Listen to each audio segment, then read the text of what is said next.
बच्चों, स्वागत है फिर से एक मरतबा आपको रियल लाइफ इंस्टीट्यूट के साइंस के चैनल पे।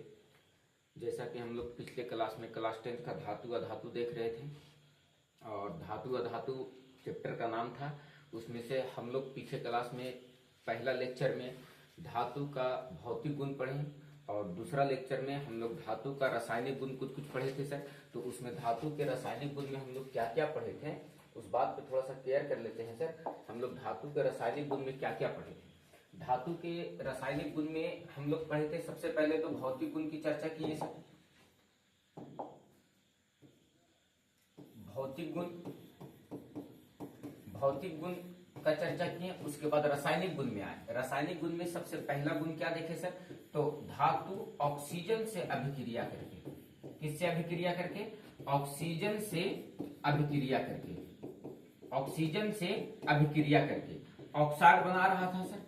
और सभी धातुएं ऑक्सीजन से एक समान अभिक्रियाएं नहीं कर रही थी। कुछ धातुएं बहुत तीव्र गति से अभिक्रिया कर रही थी, कुछ धातुएं मंद गति से अभिक्रिया कर रही थी, कुछ धातुएं जलाने पर अभिक्रिया कर रही थी और कुछ धातु तो बिल्कुल भी अभिक्रिया नहीं कर रही थी। ये सब हम लोग धातु के रासायनिक गुण को देखते हुए और धातु ऑक्सीजन से अभिक्रिया करवाए थे और धातु को फिर जल से अभिक्रिया करवाए थे सर। तो कुछ धातुएं ठंडे जल के साथ अभिक्रिया की, कुछ धातुएं गर्म जल के साथ अभिक्रिया की, कुछ धातुएं भाप के साथ अभिक्रिया की, कुछ धातु उनसे भी अभिक्रिया नहीं की। तो ये सब चीजों पे हम लोग बात कर चुके थे। आज जो हम लोगों का मेन टॉपिक है सर वो है धातु की अभिक्रिया अम्ल के साथ, कि जब जब धातु की अभिक्रिया अम्ल के साथ करवाएंगे तो क्या होगा सर।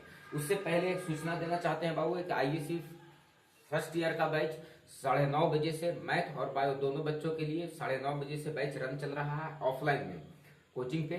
तो इस बात का सूचना देना चाह रहे थे कि वो नया बैच है, उसमें सब कुछ अभी नए सिरे से चालू किया गया है। तो उसमें सारी चीज का व्यवस्था को रखा गया है, एक अच्छे टीचर का व्यवस्था किया गया है ताकि आपको दूर जाना ना पड़े। आपको सारा व्यवस्था इसी संस्थान में, आप जिस क्षेत्र से आते हैं उसी क्षेत्र में सारा कुछ करने का व्यवस्था किया गया है ताकि आपको ज्यादा से ज्यादा परेशानी ना उठाना पड़े। हमारे यहाँ का बच्चे बहुत दूर दूर साइकिल चला करके जाते हैं, कुछ तो बसों से निकल जाते हैं। तो वो सारी व्यवस्थाएं जो आपको दूर में की गई थी उस सारी व्यवस्था को और उससे बेहतर व्यवस्था को आपके नजदीक में किया गया है, इस संस्थान में किया गया है। तो आप कोशिश करेंगे कि आप बेहतर से बेहतर आप भी लाभ उठा पाएं, एक अच्छे से अच्छे तैयारी के लिए आप विकल्प चुन पाएं। तो आपके नजदीकी क्षेत्र में ऐसा नहीं है कि हर चीज रोड के किनारे ही मिले, कुछ चीजें ऐसी होती है जो आपके पांव के पास भी मिल जाता है। हम वही करने का कोशिश किए हैं और जीवन संघर्ष का है बाबू, संघर्ष तो कहीं भी कर रहे हैं, तो खैर करना ही था तो कर ही रहे हैं। तो एक A to Z जितना आपकी तैयारी के लिए जो भी व्यवस्था चाहिए वो सारा व्यवस्था को दिया गया है, एकदम एक शानदार और एक बेहतरीन तरीके से। क्लियर है? तो चलिए हम लोग कहाँ चल रहे थे सर, अम्ल के साथ धातु की अभिक्रिया है। मैटर ये है ना चला कि जब जब धातु अम्ल के साथ अभिक्रिया करती है, यानी धातु अम्ल से अभिक्रिया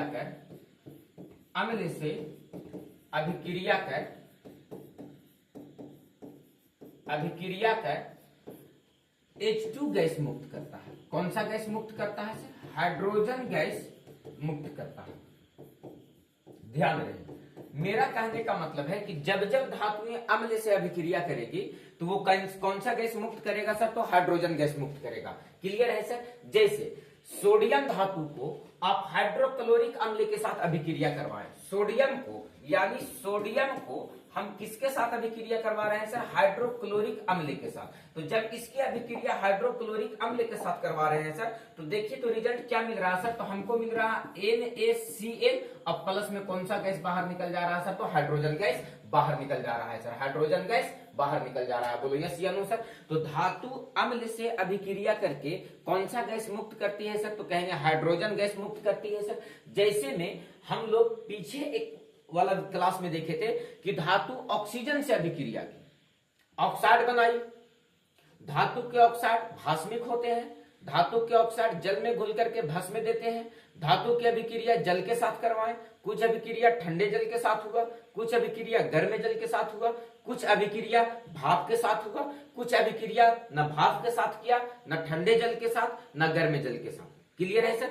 और ठीक उसी तरह से हम लोग अगला रासायनिक गुण में देख रहे हैं कि धातु की अभिक्रिया जब अम्ल के साथ करवाएं तो धातु अम्ल से अभिक्रिया करके, धातु जो है वो अम्ल से अभिक्रिया करके और कौन सा गैस मुक्त करती है सर, तो हाइड्रोजन गैस। ये तीसरा रासायनिक गुण पे हम लोग बात कर रहे हैं। पहला रासायनिक गुण धातु ऑक्सीजन से अभिक्रिया करती है, दूसरा रासायनिक गुण धातु जल के साथ अभिक्रिया करती है, और इसका तीसरा रासायनिक गुण हम लोग क्या पढ़ रहे हैं सर, तो धातु अम्ल से अभिक्रिया कर रही है। और धातु अम्ल से अभिक्रिया कर, धातु अम्ल से अभिक्रिया कर H2 गैस मुक्त करता है सर। जैसे हम यहां से आपसे बात करें सर कि सोडियम का जब हाइड्रोक्लोरिक अम्ल के साथ अभिक्रिया करवाया गया तो क्या मिला सर, तो सोडियम क्लोराइड, और क्या मिला सर, तो हाइड्रोजन गैस बाहर निकला सर। बोलो यस या नो, क्लियर है सर। तो धातु अम्ल के साथ अभिक्रिया करके H2 गैस मुक्त करती है, धातु अम्ल से अभिक्रिया करके H2 गैस मुक्त करती है। लेकिन सभी अम्ल के साथ धातु अभिक्रिया करके H2 गैस मुक्त नहीं करती है, उसका डिस्कस हम आगे करेंगे। लेकिन यहां पर थोड़ा सा ख्याल करना है कि धातुएं अम्ल से अभिक्रिया करके हाइड्रोजन गैस मुक्त करती है। जैसे में आप देखिएगा मैग्नीशियम का अभिक्रिया हाइड्रोक्लोरिक अम्ल के साथ करवाया गया तो मैग्नीशियम क्लोराइड बनाया। क्या बनाया सर, मैग्नीशियम क्लोराइड बनाया, क्लोराइड बनाया है ना सर। और कौन सा गैस मुक्त कर दिया बाहर सर, तो हाइड्रोजन गैस मुक्त कर दिया। तो देखो ये भी तो धातु है सर, मैग्नीशियम क्या है, धातु है सर। मैग्नीशियम बहुत इंपॉर्टेंट धातु है बाबू। मैग्नीशियम फीता को जलाया जाता है। आपसे क्वेश्चन पूछता है कि मैग्नीशियम फीता को जलाने से पहले रगड़ा क्यों जाता है। हम बात करेंगे, सारे क्वेश्चन को बारी बारी से लाएंगे। हम क्वेश्चन एकदम शानदार छाट करके रखे हैं। चला एक क्वेश्चन पे एकदम बहुत बेहतरीन तरीके से हम डिस्कस करेंगे।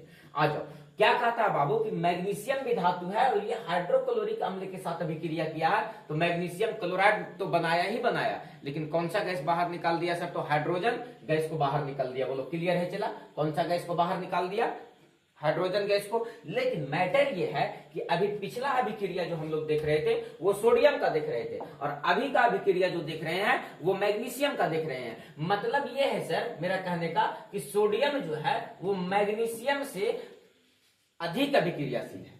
सोडियम जो है मैग्नीशियम से अधिक अभिक्रियाशील है। किस मामले में सर, तो अम्ल से अभिक्रिया में। सभी के साथ क्रियाशीलता श्रेणी धातुओं का अलग अलग होती है। ऑक्सीजन के साथ क्रियाशीलता श्रेणी धातुओं का अलग अलग होता है, जल के साथ अलग अलग होता है, और अम्ल के साथ सबसे अधिक क्रियाशीलता श्रेणी कौन दर्शाएगा सर, तो सोडियम, और उसके बाद कौन सा, तो मैग्नीशियम। बोलो बात क्लियर है सर। तो जब जब धातु अम्ल से अभिक्रिया करेगा तो हाइड्रोजन गैस मुक्त करेगा, जब जब धातु अम्ल से अभिक्रिया करेगा तो हाइड्रोजन गैस मुक्त करेगा। बोलो बात क्लियर है सर, बोलो बात क्लियर है। सोडियम जो है वो मैग्नीशियम की तुलना में अधिक अभिक्रियाशील है। यहां पर क्या कर लेंगे तो लिख लेंगे सर कि सोडियम मैग्नीशियम की तुलना में, मैग्नीशियम की तुलना में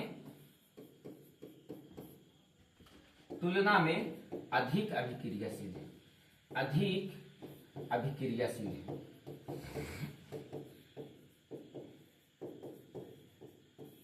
बोलो बात क्लियर है सर। सोडियम जो है मैग्नीशियम की तुलना में अधिक अभिक्रियाशील है। बोलो यस और नो, बोलो यस और नो। मैटर क्लियर है सर। चलते हैं अगला एग्जांपल आपके सामने है सर। क्या है अगला एग्जांपल, तो देखो जिंक का अभिक्रिया हाइड्रोक्लोरिक अम्ल के साथ करवाया गया सर। मतलब सर जब जिंक अभिक्रिया किया हाइड्रोक्लोरिक अम्ल के साथ तो ये जिंक क्लोराइड बनाया। क्या बनाया सर, जिंक क्लोराइड। ये क्या बनाया सर, जिंक क्लोराइड। और कौन सा गैस मुक्त कर दिया, तो हाइड्रोजन गैस बाहर मुक्त कर दिया। बोलो क्लियर है सर। तो जब जब धातुएं अम्ल के साथ अभिक्रिया करेगी कौन सा गैस मुक्त करेगा सर, तो हाइड्रोजन गैस मुक्त करेगा। बोलो बात क्लियर है सर। जैसे जिंक हाइड्रोक्लोरिक अम्ल के साथ अभिक्रिया किया सर, जिंक हाइड्रोक्लोरिक अम्ल के साथ अभिक्रिया किया सर, तो बताओ कि क्या बनाया सर, तो सोडियम जिंक क्लोराइड। और कौन सा गैस बाहर निकाल दिया सर, तो हाइड्रोजन गैस बाहर निकाल दिया। बोलो यस और नो, बोलो यस और नो। क्लियर है सर, बोलो यस और नो। क्लियर है सर। थोड़ा सा ध्यान देना है बच्चा। क्या ध्यान देना है यहाँ पर, तो अगला जो उदाहरण है वो ध्यान देने से पहले एक बात याद रखो। सबसे अधिक अभिक्रियाशील सोडियम, उससे कम अभिक्रियाशील मैग्नीशियम, और उससे कम अभिक्रियाशील कौन हो गया सर, जिंक। यानी लिखेंगे जिंक जो है, जिंक मैग्नीशियम की तुलना में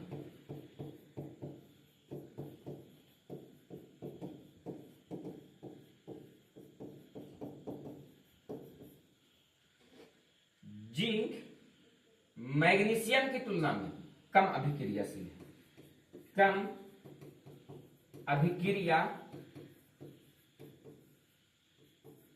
अभिक्रियाशील है। बोलो मैटर क्लियर है? चला मैटर क्लियर है। ये क्रियाशीलता का श्रेणी धीरे धीरे एक का स्टेप हम लिखते जाएंगे, आपको याद करते चलना है। बोलो ठीक है सर। पहले sodium magnesium zinc, sodium magnesium zinc. अगला उदाहरण सर देखो, एल्युमिनियम जो है जब हाइड्रोक्लोरिक अम्ल के साथ अभिक्रिया करता है तो इस कंडीशन में भी देखो हाइड्रोजन गैस मुक्त कर रहा है। बोलो यस या नो सर, बोलो यस या नो सर। यानी एल्युमिनियम हाइड्रोक्लोरिक अम्ल से अभिक्रिया कर हाइड्रोक्लोरिक अम्ल से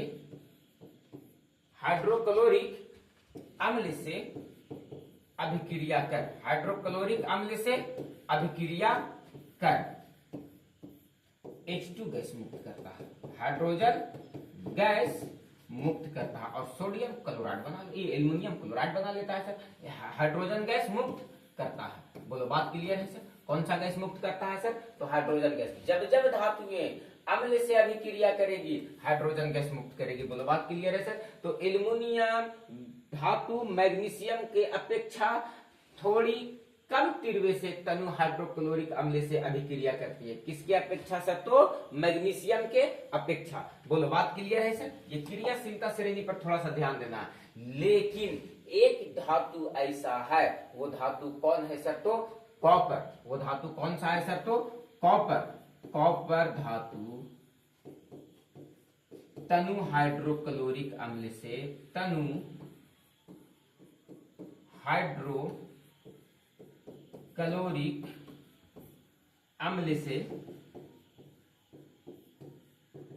से अभिक्रिया तनु हाइड्रोक्लोरिक अम्ल से अभिक्रिया नहीं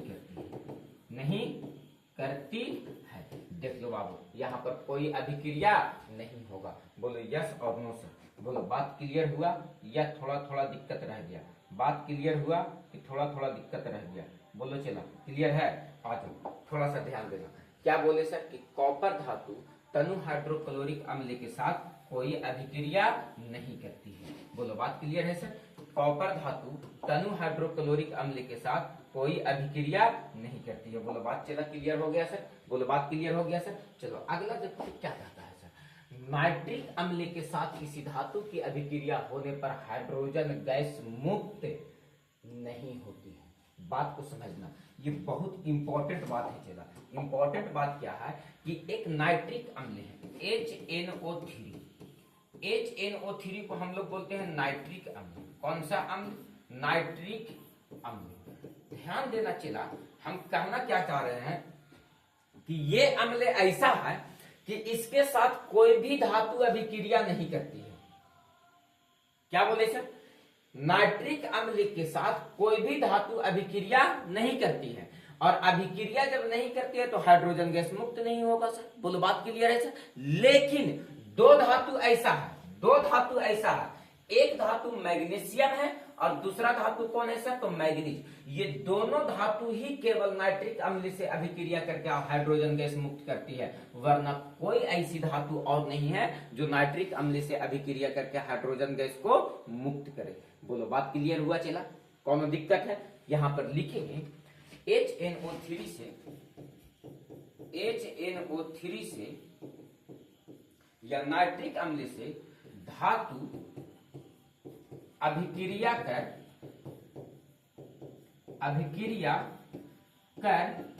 H2 गैस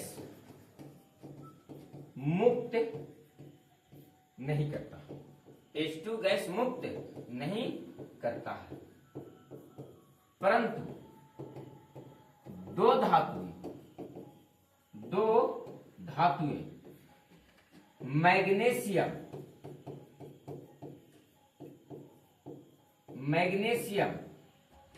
और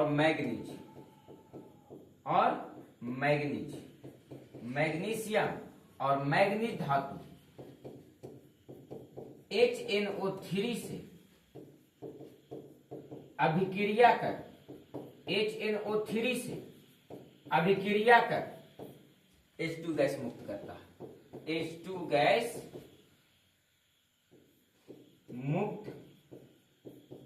करता है।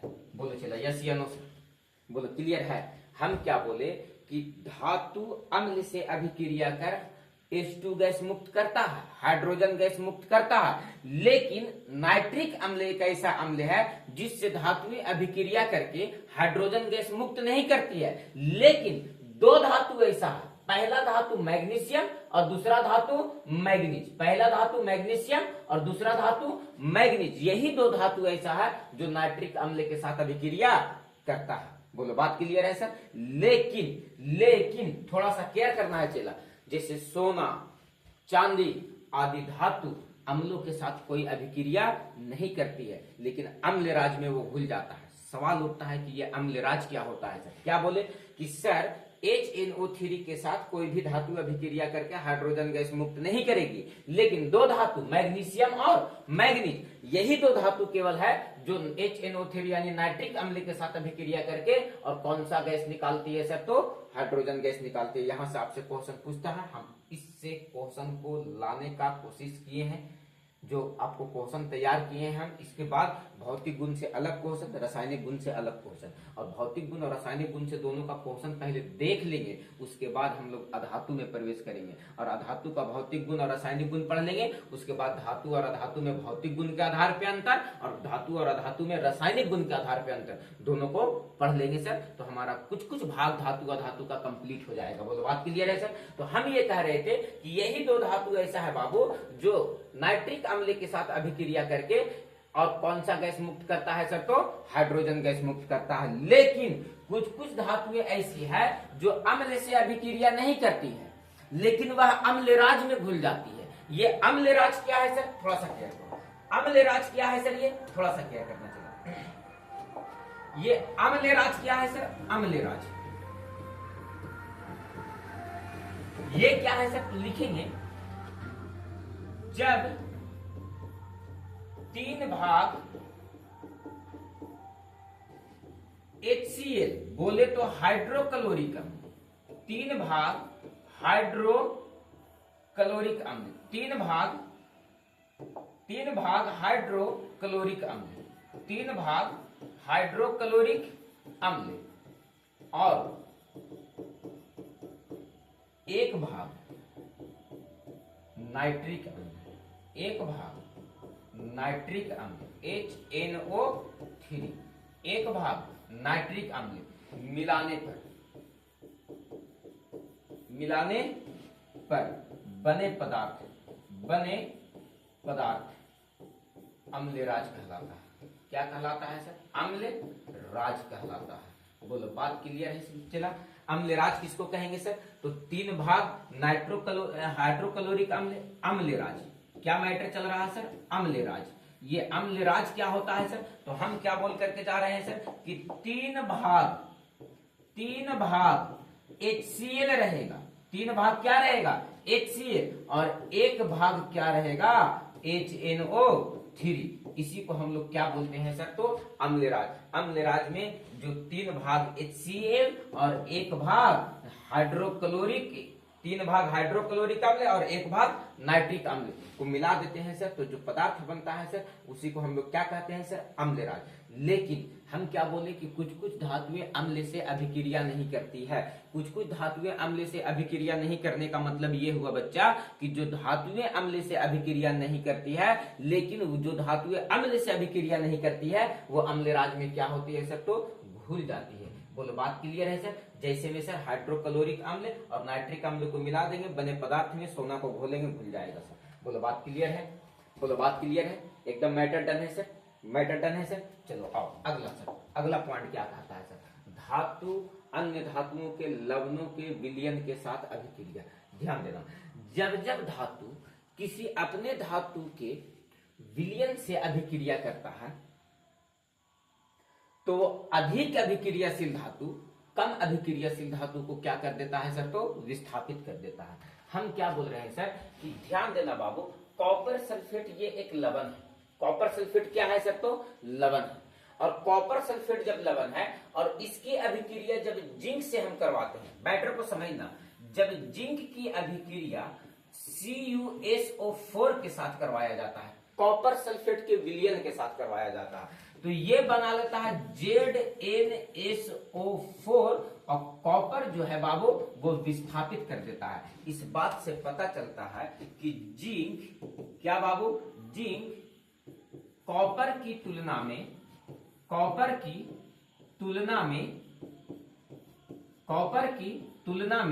अधिक अभिक्रियाशील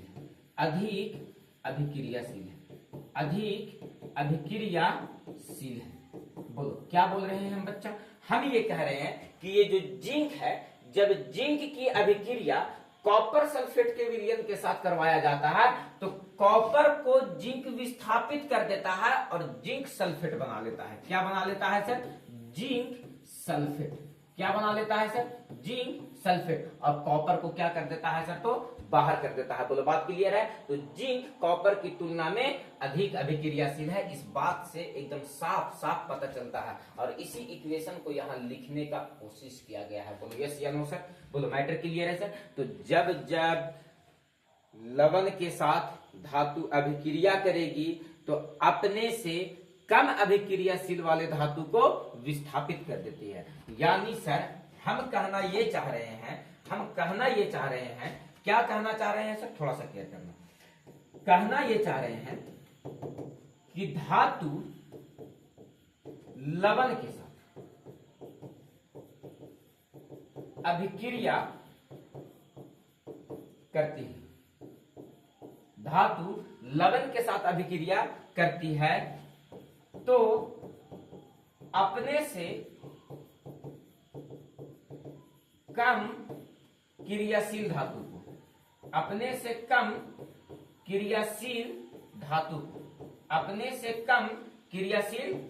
को विस्थापित कर देती है। क्या कर देती है सर? विस्थापित कर देती है। बोलो बात क्लियर है सर? क्या कर देती है सर? तो विस्थापित कर देती है। बोलो जब जब धातु लवण के साथ अभिक्रिया करेगा तो अपने से कम अभिक्रियाशील धातु को क्या कर देगा सर? तो विस्थापित कर देगा। बोलो बात क्लियर है? यहां तक देखे ना बाबू कि जिंक कॉपर सल्फेट के विलयन के साथ अभिक्रिया किया तो जिंक सल्फेट बनाया। क्या बनाया सर? तो जिंक सल्फेट बनाया। क्या बनाया सर? तो जिंक सल्फेट बनाया। और कॉपर को क्या कर दिया सर? तो विस्थापित कर दिया। इस बात से पता चलता है कि जिंक जो है वो कॉपर की तुलना में अधिक अभिक्रियाशील है। बोलो बात क्लियर है सर? चलो आओ आगे देखो। जैसे लोहा की अभिक्रिया कॉपर सल्फेट के विलयन के साथ करवाओ। जैसे Fe की अभिक्रिया CuSO4 के साथ करवा रहे हैं तो ये बना रहा है FeSO4 और प्लस में कॉपर को क्या कर दे रहा है सर? तो विस्थापित। इस बात से पता चलता है सर कि लोहा कॉपर की तुलना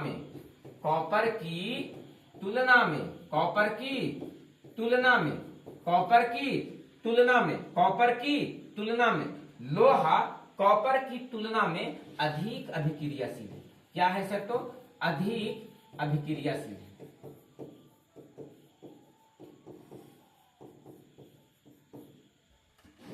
बोलो क्लियर है सर? हम क्या बोले कि जब लोहा को कॉपर सल्फेट से अभिक्रिया करवाया गया सर तो FeSO4 फेरस सल्फेट और कॉपर को विस्थापित कर दिया सर। इस बात से पता चलता है कि लोहा जो है कॉपर की तुलना में अधिक अभिक्रियाशील है। बोलो यस या नो सर? बोलो बात क्लियर है सर? तो आपसे क्वेश्चन पूछा करता है कि लोहा कॉपर से अधिक अभिक्रियाशील है कैसे? तो ये वाला उदाहरण लिख देंगे, कहेंगे ऐसे। बोलो बात क्लियर है सर? कि जब लोहा कॉपर सल्फेट के विलयन से अभिक्रिया करती है तो लोहा कॉपर सल्फेट के विलयन से कॉपर को विस्थापित कर देती है और फिर सल्फेट का विलयन बना लेती है। इस बात से पता चलता है कि लोहा कॉपर की तुलना में अधिक अभिक्रियाशील है। बोलो बात क्लियर है सर? चलो आओ अगला उदाहरण तुम्हारे पास है सर।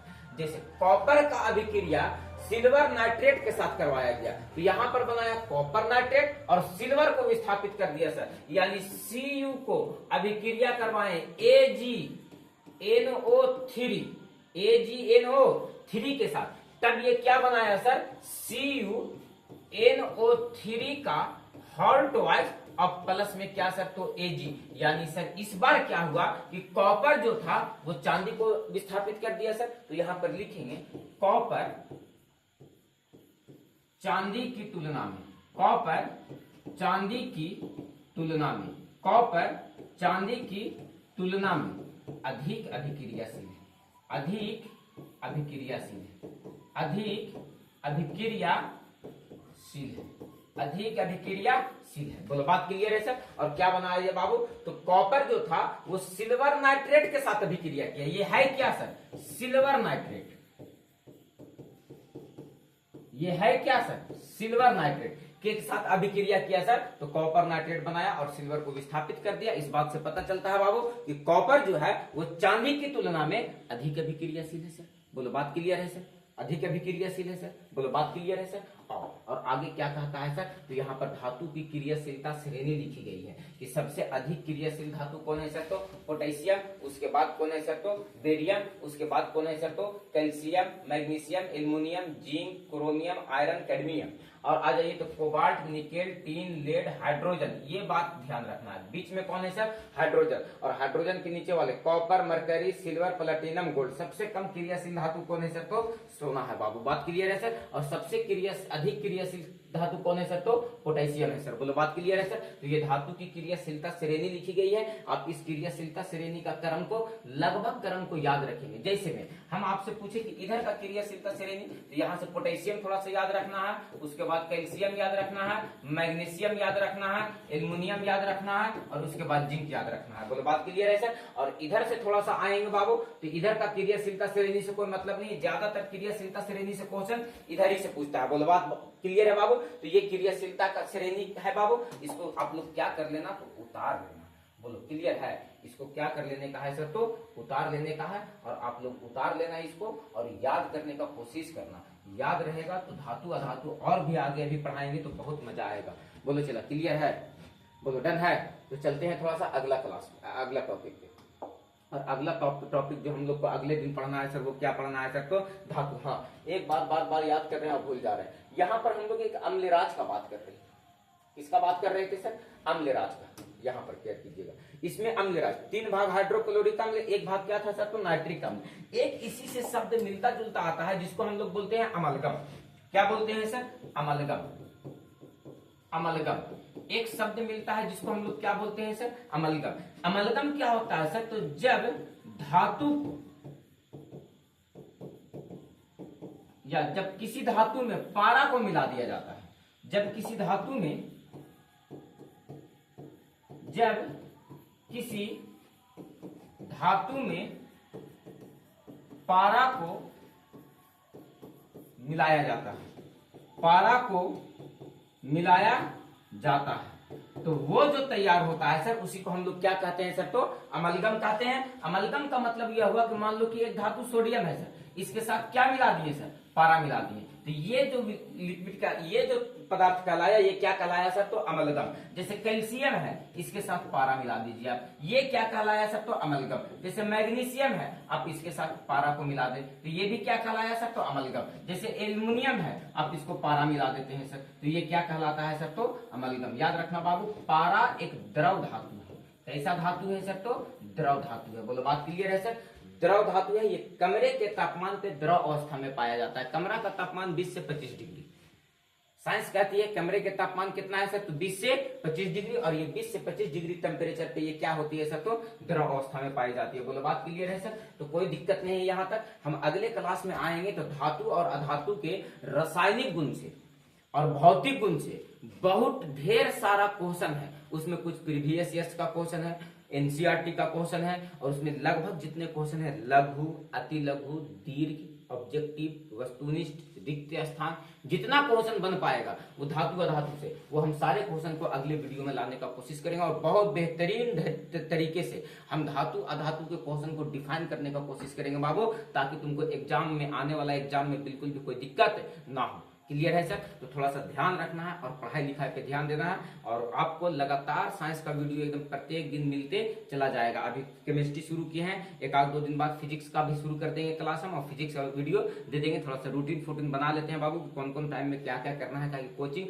ऑफलाइन भी चलते रहती है। दिन भर हम परेशान रहते हैं ऑफलाइन कोचिंग में, तो ऑनलाइन में भी थोड़ा सा समय देना पड़ जाता है। तो वही थोड़ा सा शेड्यूलिंग गड़बड़ा जा रहा है कि करना दरअसल कैसे कैसे है, और मटेरियल तैयार भी करवाना है। तो सबका शेड्यूलिंग बैठा रहे हैं, जैसी बैठ जाता है वैसे हम फिजिक्स का क्लास लेकर के तुरंत आएंगे, जबकि मैथ का क्लास 10th वाले बच्चों को वहां दिया जा रहा है। धीरे धीरे सब कुछ किया जाएगा बाबू, एकदम संपूर्ण तैयारी इस चैनल पे आपको एकदम बेहतरीन तरीके से, और भी टीचर आएंगे आपके पास, और वो टीचर आकर के आपके चैनल पे अलग अलग सब्जेक्टों का अलग अलग टीचर आएंगे, और वो सारी चीज को आपको बारी बारी से एकदम बेहतरीन तरीके से तैयारी करवा देंगे आपका एग्जाम का। अभी 6 महीना बहुत ज्यादा समय है, मान करके चलना है कि समय अभी अपने पास बहुत ज्यादा है सर, जब जागो तब सवेरा। क्लियर है? तो आप उस चीज को बेहतरीन ढंग से क्लियर करते चलोगे। इस चैनल पे आप थोड़ा सा ठहरने का कोशिश करना, ताकि धीरे धीरे सर हम आपसे जुड़ जाएं और आपको एक बेहतर तैयारी और एक बेहतर कंटेंट दे सके हैं। क्लियर है सर? तो तब आज का क्लास हम यहीं तक छोड़ते हैं, अब मिलते हैं हम आपसे अगले वीडियो में, तब तक के लिए।